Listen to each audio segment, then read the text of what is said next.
Right. Yeah, so I'm a big, here we go. All right. I'm a big classic rock fan. Anybody here a classic rock fan? Anyone? Yeah? One guy? All right, cool. One guy. Sweet. Yeah, I mean, I'm really into Bryan Adams. Anybody else? Bryan Adams? Anybody even know who Bryan? Yeah, one? Okay, we all, some nods. I really love that song, Summer of '69. You guys know that song? Yeah? Nodding? Anybody don't know that song? Raise your hand. Just real quick. Okay, everybody knows. Oh, wait, you don't know it. I'll explain it. So, if you don't know that song, it's about like teenage sort of innocence, about, you know, growing up in a summer of 1969 and, you know, playing music with your friends and everything like that. Except it's not, because it's literally about 69ing. And you may be like, no, that's not true. No, it's fucking true. And I'll tell you how I know this, because I looked it up, I did some research, and you can actually see a video clip where Bryan Adams is being interviewed by a news anchor on a morning show. And she asked him, like, you know, so tell me, like, what was so magical about that summer of 69? He goes, well, it's actually about a sexual position. You know, like, he just straight up, he doesn't even try and hide it. He's like, yeah, it was about fucking, you know? And it's true, because he was born actually in 1959. So he was only 10 years old during that summer. So either the song is about, like, the best summer when he was 10 years old, or it's about 69ing, or if both of those statements are true, then the guy went to Catholic school, I think. Yeah, so the news anchor, right, like when she asked him, the best part about this video, she asked him, and he goes like, the literal answer he gives her, he goes, yeah, it's actually about making love in the summertime. And I really love that he stops on like that hard P. He's like, it's about a you know? Because we all know you wanted to say it was a below average sexual position, Bryan. Come on, it's not even a good sexual position either, man. Your fucking nose is halfway up your partner's butthole the whole time. You know, it's just the worst, dude. So I think we can all agree I've thought about this way too much. But I actually want to dive a little bit deeper, because if you know the lyrics, and I think most people probably do know the lyrics, if you really dive deep into the lyrics, you'll see that it really is nothing else but about 69ing. So I'll read a few lyrics to you. The first one is, man, we were young and restless, and we needed to unwind. That's clearly sexual. Nobody says that. Nobody needs to unwind by playing music when you're fucking 17. The next one, ain't no use in complaining when you've got a job to do. Got a lot of jobs to do when you're doing 69s, man. It does give, I think, though, a new meaning when you think about that the song is about 69. It gives a new meaning to the one lyric where he says, I played it till my fingers bled. I think that's good. It's too bad. But the line that keeps me up, at night, I've lost sleep thinking about this, is the line where he says, those were the best days of my life. I think he says it twice in the song, actually. And let's just think about that for a moment, right? This is Bryan fucking Adams. He's one of the biggest selling artists of all time. He was like the poster child of the 80s rock scene, right? And like the best days of his life was about the summer that he learned to 69. Like, this dude has played rock shows all over the world, thousands of fans. You know, you can ask him like, hey, what kind of life do you prefer, Bryan? He's like, do you want the sold out shows? Do you want the thousands of fans? Or do you want like a below average blowjob while you're smelling your wife's butthole? And he's like, that one. That one, I want that one.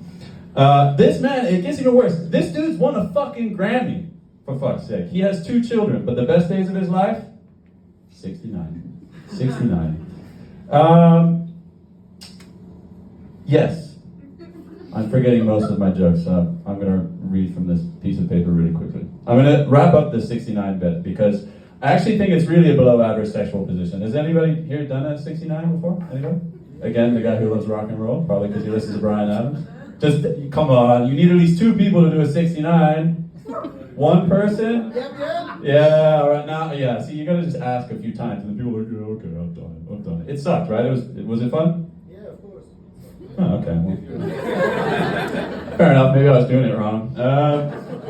Do it sideways. Do it sideways? Yeah. Like, yeah. Alright. Wait, everyone's like, yeah! Fuck you, you've never done it sideways. Huh? Use a cushion too. A cushion? Yeah. For who? For the head. Ah. All right. I like this guy. I have been doing it wrong. I did think it was funny though, because I personally, I have a lot of time on my hands. I don't need to do simultaneous pleasure. We just take turns, you know. But I thought it was funny because I looked it up on Wikipedia, and what Wikipedia says, in these positions, partners experience simultaneous sexual stimulation, but this can also distract those who try to focus solely on pleasing themselves. The position can also be awkward for partners of different heights. And then that's it. That's like all it says. And I think actually that makes sense because my girlfriend is short as fuck. So maybe that's why our 69s just aren't really working out. The heights are just all off and I need 3 pillows. I don't know what it is. But yeah, so I'll park the 69 stuff. But, you know, speaking of 69, my parents are getting divorced. Yeah, you like that segue? Yeah. Woo! Yeah, give it up for divorce. Woo! Oh, I thought we were all going to have a nice moment there, but anyways. No, it's okay though, because actually it's not really that sad, because my dad is actually I think the technical term is a cunt. No, I mean, he's all right, but to be honest, it was really weird. The weirdest thing about the whole experience, right, is my parents live in the States, and I found out from my mom via a call on Facebook Messenger.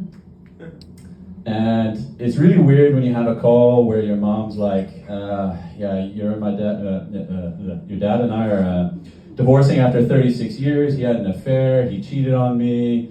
Your brother's not talking to him anymore. I have to sell your childhood home. Your dog's probably gonna die soon. You know, it's like, it's weird. You have that call and then you hang up and Facebook gives you that screen that's like, how would you rate that call out of 5 stars? Like, actually, no, not very good, Facebook. That kind of sucks, not gonna lie.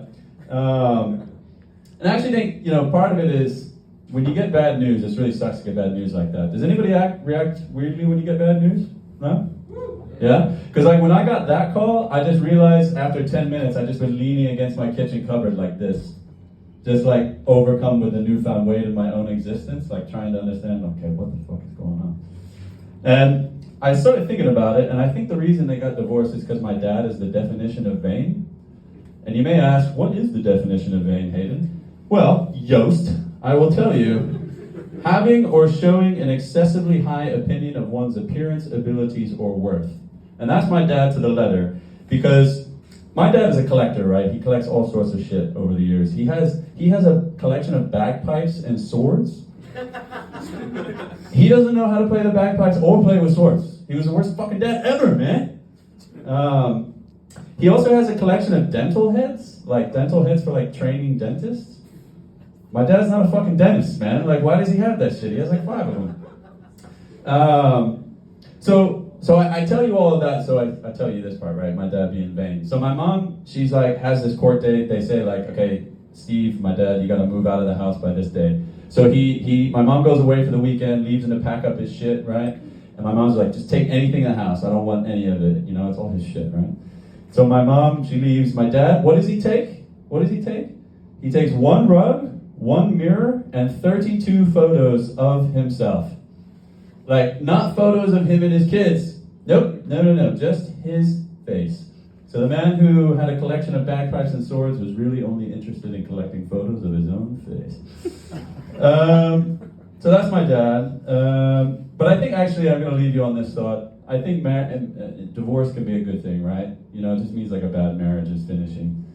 And in this case, it was just my dad who finished on another woman's back, but you know, hey, it is what it is. All right, I'll leave you on the thought of my dad coming on somebody. All right, see you later, everybody. Cheers.